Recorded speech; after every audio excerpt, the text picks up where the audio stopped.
പിതാവിനും പുത്രനും പരിശുദ്ധ സ്തുതി, ആദ്യം മുതൽ എന്നേക്കും തന്നെ ആമേൻ.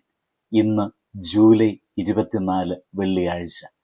2 ശമൂവേൽ 15 അധ്യായം 31 വാക്യം. അബ്ശാലോമിനോട് കൂടെയുള്ള കൂട്ടുകെട്ടുകാരിൽ അഹീഥോഫെലും ഉണ്ടെന്ന് ദാവീദിന് അറിവ് കിട്ടിയപ്പോൾ, യഹോവേ, അഹീഥോഫെലിന്റെ ആലോചനയെ അബദ്ധമാക്കണമേ എന്ന് പറഞ്ഞു.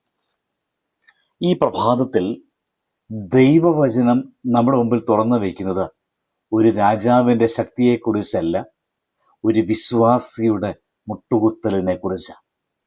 ദാവീദ് തൻ്റെ ജീവിതത്തിലെ ഏറ്റവും വേദനാജനകമായ നിമിഷത്തിലൂടെ കടന്നു പോവുകയാണ്.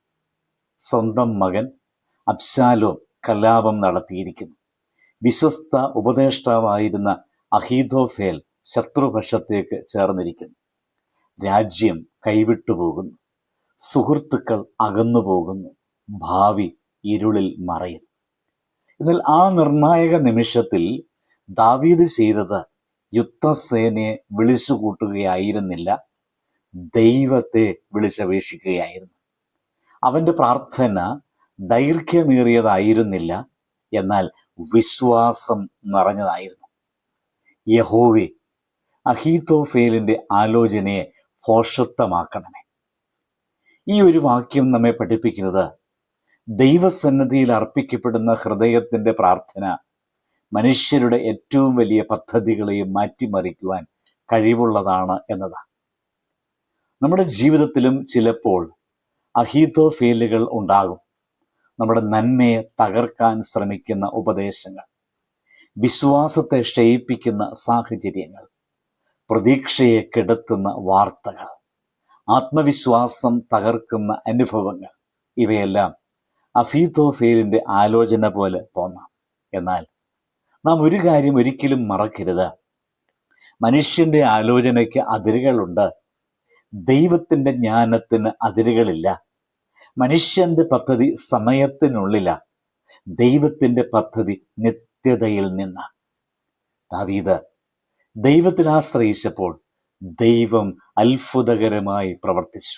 പിന്നീട് ദൈവം ഹൂശായുടെ ഉപദേശം അബ്ശാലോം സ്വീകരിക്കുവാൻ ഇടയാക്കി.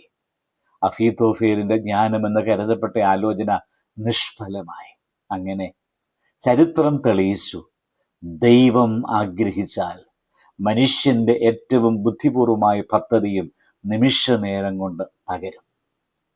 ഈ പ്രഭാതത്തിൽ ദൈവം നമ്മോട് പറയുന്നതാണ്: പ്രശ്നത്തിന്റെ വലിപ്പം നോക്കണ്ട, ദൈവത്തിന്റെ മഹത്വം നോക്കുക. എതിർക്കുന്നവരുടെ എണ്ണം എണ്ണണ്ട, കൂടെ നിൽക്കുന്ന ദൈവത്തിന്റെ ശക്തി തിരിച്ചറിയുക. പ്രാർത്ഥന അത് ദുർബലരുടെ അവസാന ആശ്രയമല്ല, വിശ്വാസികളുടെ ആദ്യ പ്രതികരണമാണ്. പ്രാർത്ഥന പ്രശ്നത്തിൽ നിന്ന് ഓടിപ്പോകലല്ല, പ്രശ്നത്തെ ദൈവത്തിൻ്റെ കൈകളിൽ ഏൽപ്പിക്കല. പ്രാർത്ഥന സാഹചര്യങ്ങളെ മാത്രമല്ല, നമ്മുടെ ഹൃദയത്തെയും മാറ്റും. ഭയം വിശ്വാസമായി മാറുന്നു, നിരാശ പ്രത്യാശയായി മാറുന്നു, കണ്ണുനീർ സാക്ഷ്യമായി മാറുന്നു. ഈ പുതിയ ദിവസം ആരംഭിക്കുമ്പോൾ ഒരു പുതിയ തീരുമാനമെടുക്കാം. നമ്മുടെ ഭവനങ്ങളിലെ ആശങ്കകളെയും കുടുംബത്തിലെ പ്രശ്നങ്ങളെയും വെല്ലുവിളികളെയും രോഗങ്ങളെയും ഭാവിയെക്കുറിച്ചുള്ള ഭയങ്ങളെയും എല്ലാം ദൈവസന്നിധിയിൽ സമർപ്പിക്കാം. അതിനാൽ ഈ ദിവസം പ്രാർത്ഥനയോടെ ആരംഭിക്കാം. ദൈവം നമ്മേക്കാൾ മുൻപേ നമ്മുടെ വഴികളിലൂടെ നടന്നുകൊണ്ടിരിക്കുന്നു. അവിടുത്തെ ജ്ഞാനം നമ്മുടെ വഴികാട്ടിയും, കൃപ നമ്മുടെ ശക്തിയും, സാന്നിധ്യം നമ്മുടെ സുരക്ഷിതത്വവുമാകട്ടെ. നമുക്കോർക്കാം, പ്രാർത്ഥന ഉയരുമ്പോൾ ഭയം താഴുന്നു. ദൈവം സംസാരിക്കുമ്പോൾ മനുഷ്യരുടെ ഗൂഢാലോചനകൾ നിശബ്ദമാകുന്നു. വിശ്വാസം നിലനിൽക്കുന്നിടത്ത് ദൈവത്തിൻ്റെ വിജയം ഉറപ്പായിരിക്കും.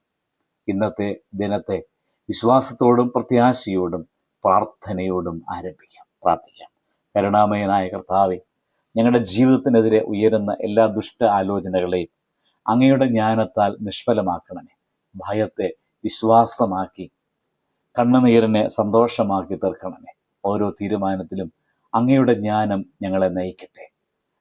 ഈ പുതിയ ദിനം ദൈവത്തിൽ ആശ്രയിച്ച് മുൻപോട്ട് നടക്കുവാൻ ഞങ്ങളെ സഹായിക്കണമേ. ആമേൻ. ദൈവം അനുഗ്രഹിക്കട്ടെ.